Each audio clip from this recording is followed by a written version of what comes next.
one thing I found interesting was that shortly after he wrote Turiya, he said something about like, don't be scared.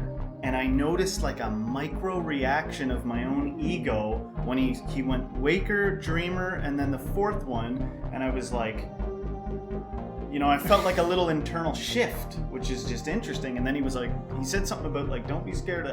Maybe I'm misinterpreting, but I was like, I wonder if that's the ego being a little bit threatened, Wait a sec, I'm the one.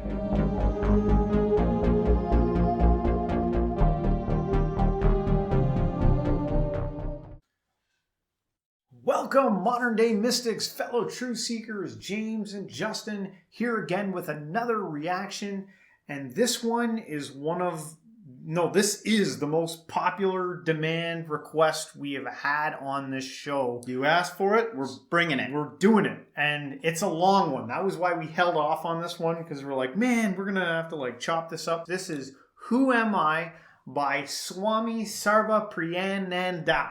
Hopefully I said that right. We practiced. They noticed. But we're going to get into this. We're going to try to let it play through as much as we can without chopping it up. I know we chop things up a lot, but we're going to let this one ride. And so for all you guys who requested this, I want you to stick around, watch all of this, and, there'll be a part 2. And share it with your friends. That's right. Okay, here we go. Good evening, and I'm back again, this time with a very different subject. The subject today is this most ancient of questions, who am I? And we will investigate this subject, this question, in the light of the Upanishads this evening and tomorrow again at the same time. So this is the question we'll be looking at.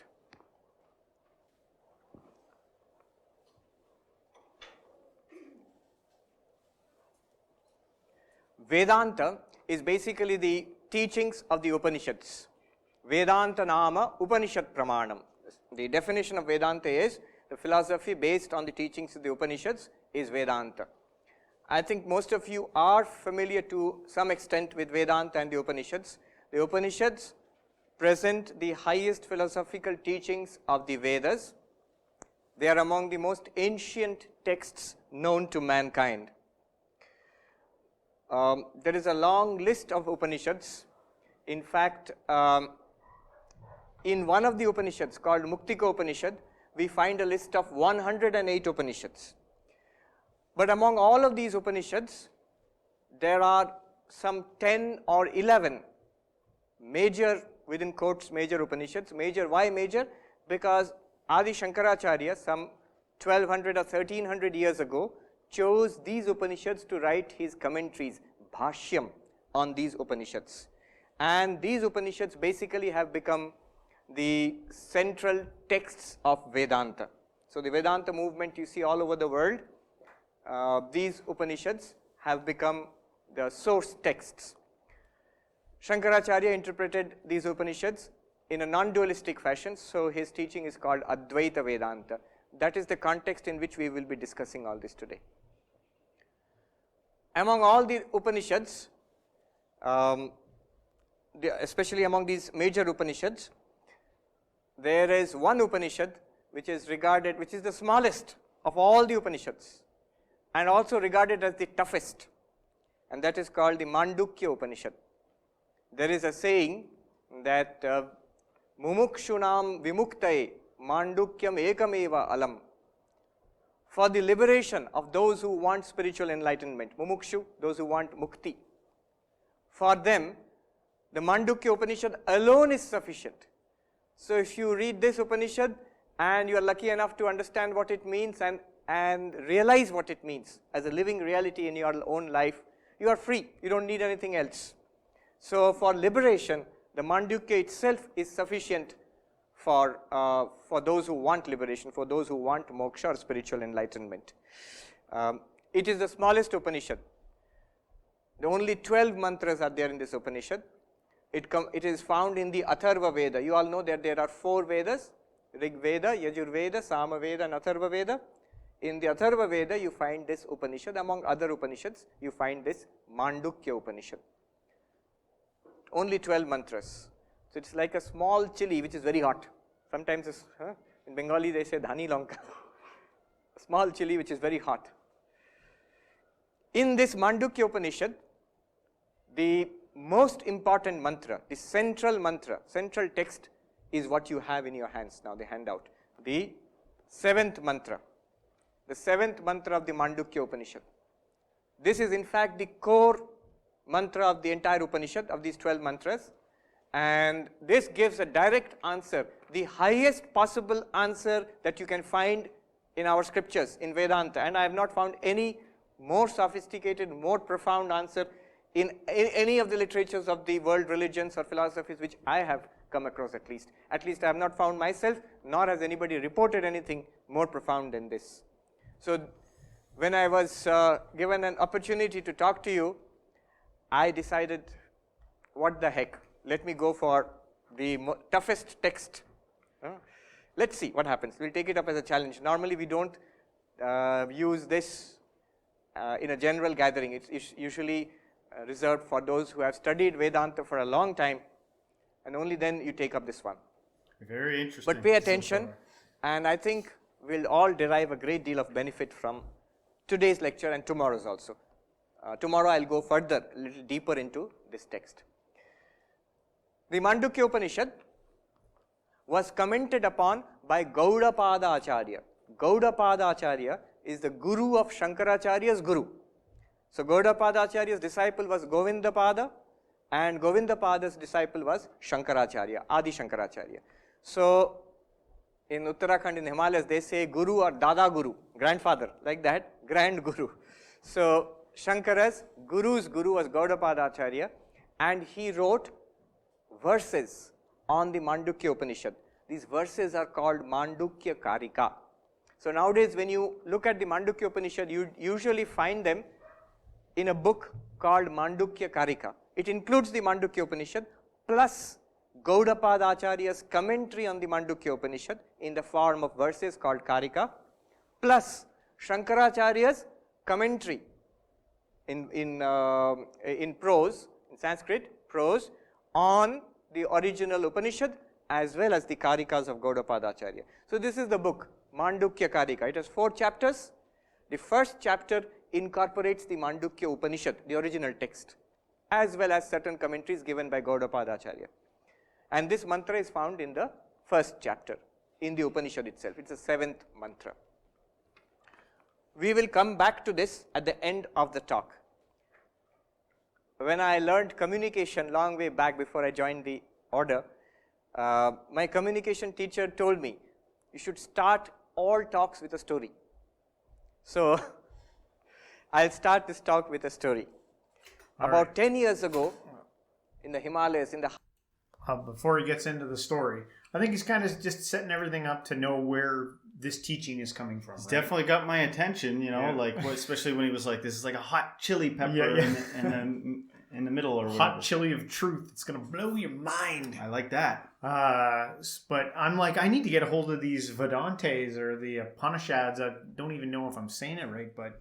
Yeah, I hear them referenced and stuff in other scriptures I've gone through. Yeah. I'm like, they keep mentioning these things. Yeah, so I'm going to have to get my hands on some of that. Yeah. Let's hear a story. Yeah. high Himalayas in Gangotri. I was staying there for about a month, just like a traditional monk. No ashrama, no school, college, Ramakrishna Mission, nothing. Just staying in a log cabin, begging for my food in the Anna Kshetra, and meditating and studying. And staying in a log cabin means not like this. There's no electricity, no furniture, nothing. Just rajai, kambal.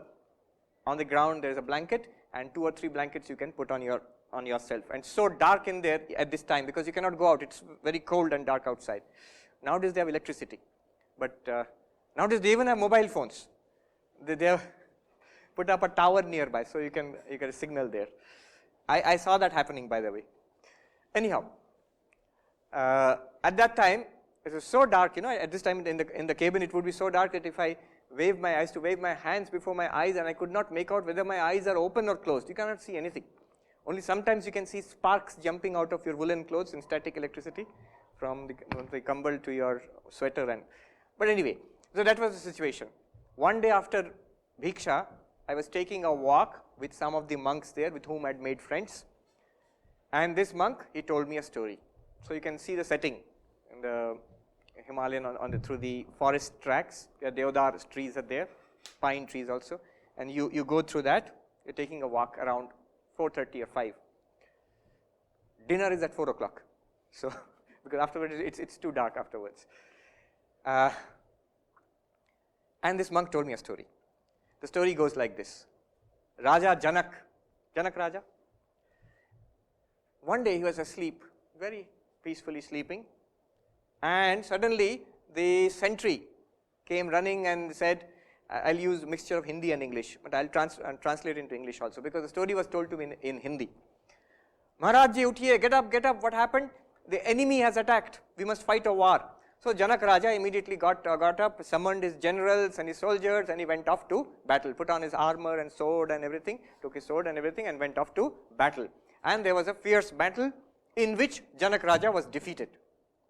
He was wounded, he was captured by the enemy, dragged before the enemy king, and the enemy king said, Tumhara rajya ab hamara rajya hai. I have captured your kingdom. Now I will not kill you because you are a king, I will exile you. You get out of this kingdom, it's mine now. What could poor Janak Raja do?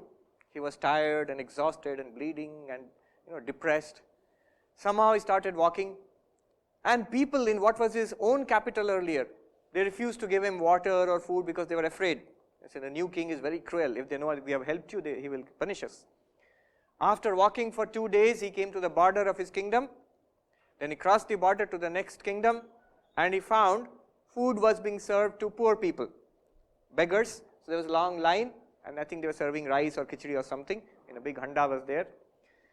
So he joined that line, and as he advanced in the queue, when he came up to the place where it was being served, at that time it was finished, no more food. And he could not take it anymore, he was feeling terribly depressed and tired and exhausted and in pain. And that person who was giving food, he said, just this starch, which is lying at the bottom of the handa, that is there, I'll give it to you if you want it. He said, okay, give me that. And he gave him a bowl, filled that starch in there, and gave it to him. Before he could lift it, trembling to his lips, a kite, cheel, was circling up there.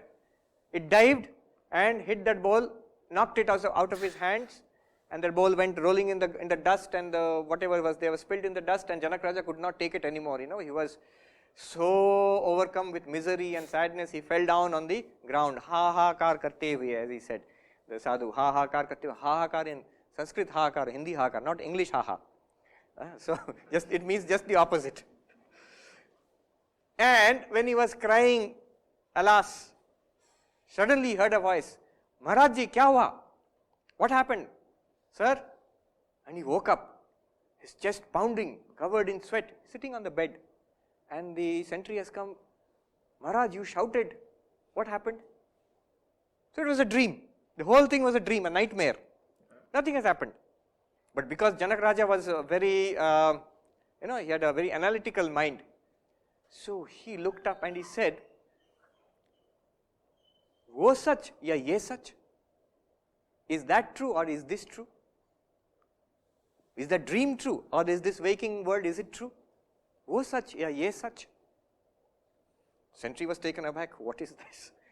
He called the minister. Sir, what is wrong? Wo sach ya ye sach? He called the queen. The queen thought, this old man, what has happened to you? His wife came, what happened to you? Wo sach ya ye sach? There's only one thing he's saying. Wo sach ya ye sach? Nobody could understand this. Next day in the morning, in the marketplace, it's already problems. People are talking in hush hush, and Ashtavakra Muni, the great Jnani, he has come to the city, and he heard this is what is happening. Now he was a Jnani, so he knew what has happened. He decided, I will go and visit Janak Raja. And he went to the court, and he asked Janak Raja, kaise hain? Maharaj ji, how are you? And Raja said, wo sach hai, ye sach. That's what he's doing all day, sitting in the court, surrounded by the queen and the ministers and the army and the generals and everything. And I'm sort of imagining, this is not part of the story, but I'm imagining, the officers coming with files, please sign, wo sach ya ye sach. no work is getting done. He was just asking that same question over When he and said over. this to Ashtavakra Muni, same thing. Was such, yeah, yes such. Now Ashtavakra Muni knows what he is referring to. So he said,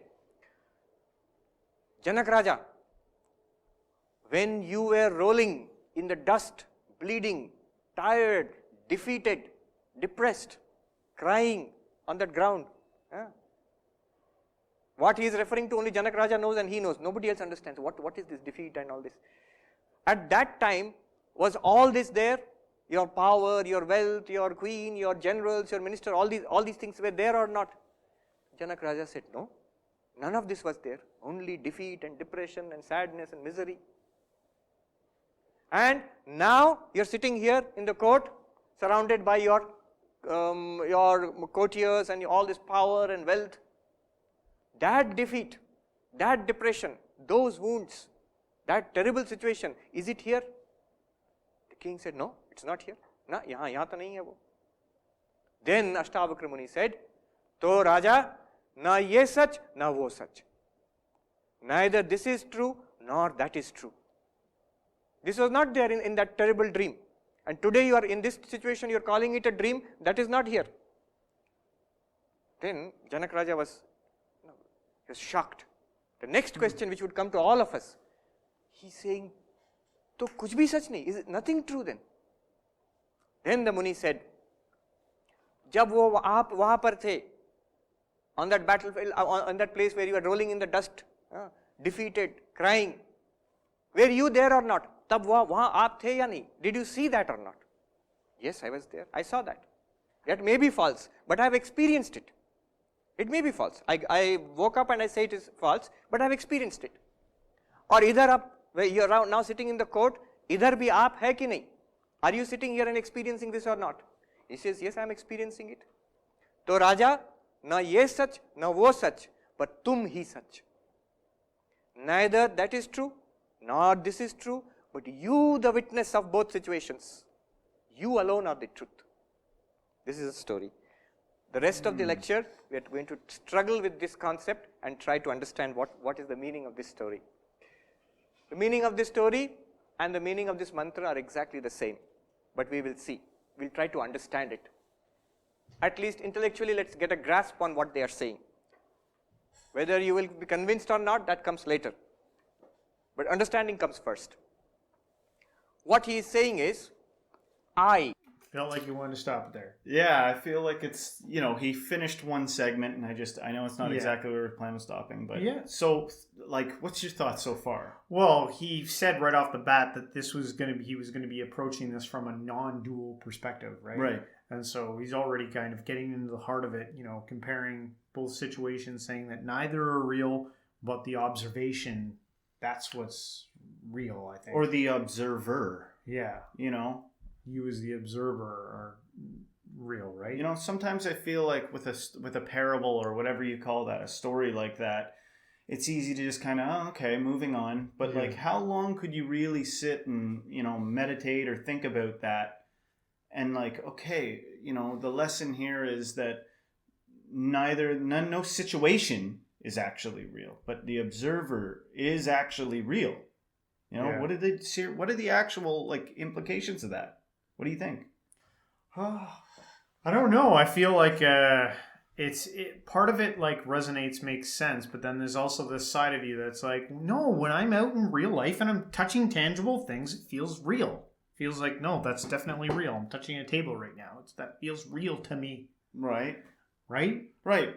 It feels like your interface with it feels like your actions you do, you can, things react to you and you react to things, and there's it's all connected somehow. Right. And then, you peer through these eyes and walk through your being, and it feels like it's you. Like this thing here feels like me, and you feel like other. And the other feels like it's real too, though. Yes. Yeah. So, but he's suggesting otherwise. Yes, I know. Yeah. So we're gonna go deeper, and I think this is why we're doing this. We're gonna learn this. Who am I? The ego. You can put it this way. It's a jumbo duster. Okay.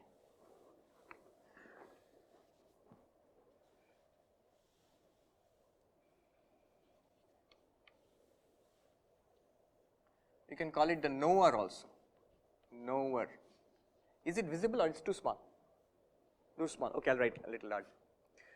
Now you have the waker. Janak Raja, when he was awake, you all of us, we are the waker now. We are in the waking state, hopefully. Some may be drifting off. And this waker, what does he or she, what does he experience? The world, the waking world.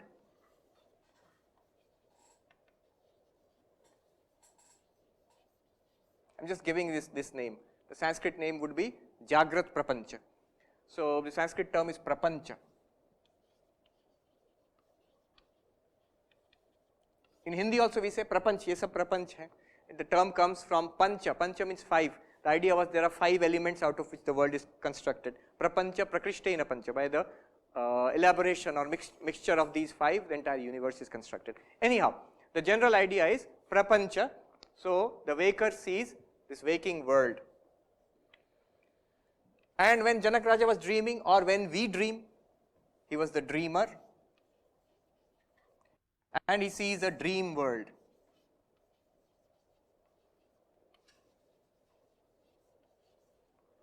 And there is another state which we all go through, where we are neither awake nor dreaming, absolutely in deep sleep. No dreams are there. Even modern science accepts it. Neuroscience also says that's dreamless sleep. One is REM sleep, you could talk about rapid eye movement sleep, another one is dreamless sleep. So this dreamless sleep, we can call it the sleeper, not the railway sleeper, there's a sleeper, the one who is in deep sleep. And we cannot say a sleep world, we can say a sleep world would be sleep blankness. What do we experience in deep sleep? Nothing, just blankness. Even I am sleeping, that kind of a thought also is there, no thought at all. So we can call it a sleep blankness.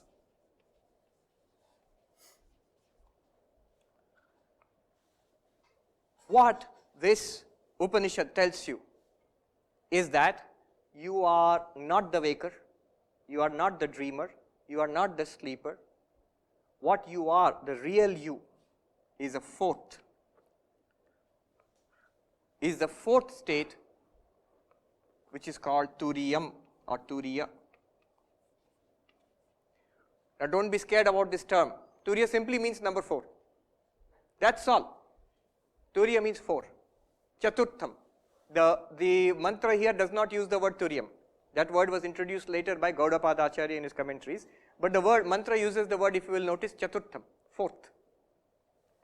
And Turiyam. This is all that the mantra is trying to tell you. All that Ashtavakra Muni was trying to tell Janak Raja.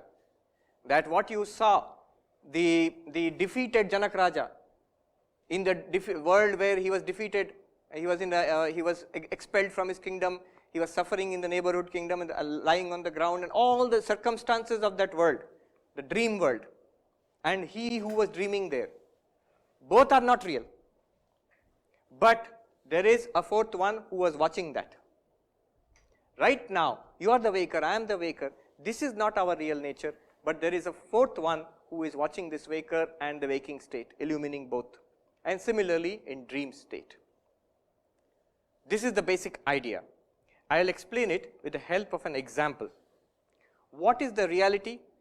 The reality or the real you, answer to this question is, who am I? According to this mantra is, you are this Turiya, the fourth. It's like roll number 1, roll number 2, roll number 3 and roll number 4. The Upanishad begins with this statement, Soyam Atma Chatushpat. Who am I? You have 4 aspects. You have 4 aspects. The Upanishad begins in the first mantra. The 4 aspects are these 4. Among these 4 aspects, 3 are false, 1 alone is real. 3 are false, 1 alone is real. Now the interesting thing is, the Upanishad says this is real, this is who you are, the answer to the question, who am I? But we are not aware of anything like this. If you talk about the waker and the waking world, we are aware of that. This is what we know, what we are right now experiencing. You are the waker, Mr. or Mrs. So-and-so, or Miss so-and-so, or Swami so-and-so, experiencing this classroom. This is the waker experiencing a waking world. This is what this is. And when tonight I'll go and sleep and dream, I have certain experiences. I will be in that dream also. Then I am the dreamer. I am experiencing a dream world. And when I go into deep sleep, blankness, nothing, absolute blankness. There you can call it the sleeper and experiencing a sleep blankness. Remember, the sleeper, for example, in the sleep world, there is no external world, no physical body, no mind, nothing, just blankness. That is from a subjective point of view. Be careful, this is your own experience. This is not an objective experience. For example, I remember once one Swami was talking about it, and he's saying in the deep sleep, which is called the sushupti, in deep sleep, there is no experience of the world, there is no body, no mind, only a blankness. Then somebody in the audience asked, what do you mean there is no body and mind? In the mosquito net, under that we can see the fellow is sleeping, 80 or 90 kilos, nicely snoring. How come there is no body, you are saying? From objectively, from your point of view, but you look at it from the person's point of view, who is asking this question, who am I? From his own experience, your own experience, in the deep sleep, daily we experience this. That no experience of world, no experience of body, no experience of mind also. Even the thought, I am sleeping, that's not there. If you say, I am sleeping, then you are not sleeping. And it's not deep sleep. Point. So that state we all experience. And apart from it, they talk about a turiya or turiyam, whichever. The fourth, how ought we to understand this? These three we can understand, but this one is not very clear. What is this one? Let's look at it this way. Suppose we have an ornament made, say, a bracelet or a bangle and necklace and a ring. Somebody tells you, these are all golden ornaments. Somebody tells you, these are just names and forms. The reality is the gold. The reality is the gold. It's a golden bangle, golden necklace or golden ring, but the reality is not the bangle, necklace or ring. The real substance is gold. And there's an interesting story about this. One Sethji, whose business was not going well, he went to take some loan, girvi rakhna. Just, I think on that point there, when he was pointing out the bracelet, I think all the things preceding the gold are just ideas or substance, like they're a perception or an idea about the actual tangible thing, which he's saying is gold.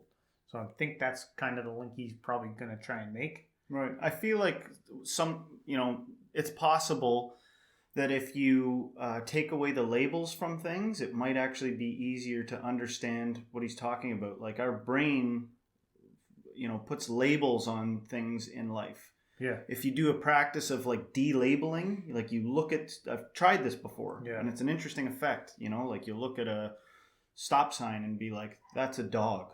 You give it a different name, and then it's like disassociates everything. Yeah. Then, it might be a practice that leads to... Because there's a story behind everything. Right. But if it's all the same thing... Yeah. And then, interestingly enough, it kind of reminds me of the days when, we'd be in the church and people would be talking about the Trinity. And they'd be like, it's three, but there's one type thing. Yeah. Like, interesting kind of overlap sometimes. Yeah. Yeah. So he took his Ganesha and put it in the pawn shop and he said, you give me some loan. And the jeweler, he weighed it. And he said, Ganesh ji ka kya rate doge? This is the rate. This is the rate at which I will purchase the Ganesh statue, or I'll give so much money for that. And Ganesh's Vahan is there, the mouse, the chuha. And the jeweler also weighed that and gave the same rate. Sethji was furious. Kya karte hain aap? Ganesh ji ka jo rate, chuha ka bhi wahi rate? How is it possible? Then the jeweler said, अरे साहब आपके लिए तो गणेश है और चूहा है, हमारे लिए तो सोना ही है. I see it as gold. So I am weighing the gold and giving you the rate of that. So the gold is the reality, the substance. Now if somebody tells you, a person who does not understand what gold is, tells that person that it's not a bangle, necklace and ring are just the names and the forms and the functions, Bangle is something you put here and it's called a bangle. Necklace is something you put here, it's called a necklace. Ring is something you put in your fingers, it's called a ring. But the substance, the reality of all of them is gold only. Now, suppose a person does not understand what gold is. His idea will be that there is something, some reality called gold apart from all of this. If he throws away all of this and starts searching for gold, will he find it? No. He will not find it. There is no gold apart from these. But if he thinks this is gold, what will happen? The moment somebody comes and melts the bangle down and makes a necklace out of it, he thinks the bangle itself is the gold. When that goes away and is melted down, what will he think? Gold is gone. Gold is gone. He does not understand the new form which has come, necklace, is the same gold. It's the same gold in another new form with a new name and a new function. When that necklace is also melted and put into a ring, it is the same gold with a new name, with a new form and a new function. But the physical reality is the same. Similarly, the idea here is the waker and the dreamer and the sleeper. The reality is that you are the witness of all three states and you are in and through these states. The idea is that there is no fourth separate reality called Turiya. It is the same reality which is now being called a waker in the waking state. It is the same person, same reality, same consciousness which will be called a dreamer in the dream state. It is the same reality which will be called the sleeper in the sleep state. What is the difference between these states?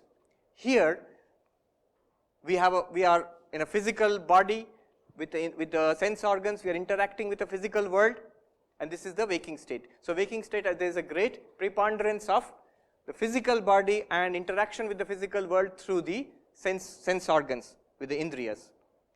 So here the term they use is bahishchitta, extroverted consciousness, consciousness which is flowing out into the world. The dream world, they are very commonsensical, the Vedantins. They know the dream world is simply constituted out of our experiences in the waking state. So when I go to sleep, whatever I have experienced in the waking state throughout my life, those elements are taken together, made into a khichdi and comes out as a dream. So there is a dream world which is constructed out of the mind. The physical body is not active there. It's only when we wake up we realize the physical body was sleeping. But I went to Delhi and I did so many things there and came back, and when I woke up I was in IIT Kanpur. But physically I did not go to Delhi. That body was lying there under the mosquito net in the hostel house, wherever. So the dream world is entirely made of the mind. So there they say that the term they use is antah-pragyam, where consciousness is directed inwards, working only in the mind, not externally in the world. And the sleeper, deep sleep, no experience is there except that blankness. When we wake up, we say that I did not know anything. I slept like a log of wood. No external consciousness, no dreaming also, very peaceful sleep I had. That's what we say when we wake up from deep sleep. So the deep sleep is a state of absolute blankness. And the term they use in Vedanta is pragyana ghana. All these terms will come. Pragyana ghana means a mass of consciousness. Mass in the sense, there is nothing for consciousness to illumine. There is nothing for consciousness to illumine. It just remains in blankness. All the external world, the dreams, everything is pushed into a mass which is not expressed, which is not experienced there. In a potential state it is there. Why do you say it's in a potential state? Because the next moment when you wake up, everything is back again. Here is the IIT campus and your responsibilities are the same body and the same people all around. So everything is back again into your life. So it's in a sort of potential state, in a dream state. So all of these, according to the Mandukya Upanishad, they are not the reality. The reality is the consciousness in all of them. What they are. All right, there you have it. Part 1. We made it all the way through that first part. Any last notes on that end there? I think the example was really good. It's kind of like, but now I'm very curious. I'm like, what is this Turiya thing? I want to know. Yeah, and the one thing I found interesting was that shortly after he wrote Turiya, he was like, he said something about like don't be scared, and I noticed like a micro reaction of my own ego when he went waker, dreamer, and then the fourth one, and I was like, you know, I felt like a little internal shift, which is just interesting. And then he was like, he said something about like don't be scared. Maybe I'm misinterpreting, but I was like, I wonder if that's the ego being a little bit threatened. You know, wait a sec, I'm the one. Yeah. You know, because the ego, it feels like we're awake a lot of the time. It feels like in some ways the most significant state out of the three. Yeah. Right? And anytime you're introduced to a new idea that is contrary to what you've always thought, you know, that can be unsettling. Wait a second. Well, yeah, or at least unsettling to some aspect of yourself. Yeah. You know, the part that doesn't want to relinquish the illusion that it's in control or something.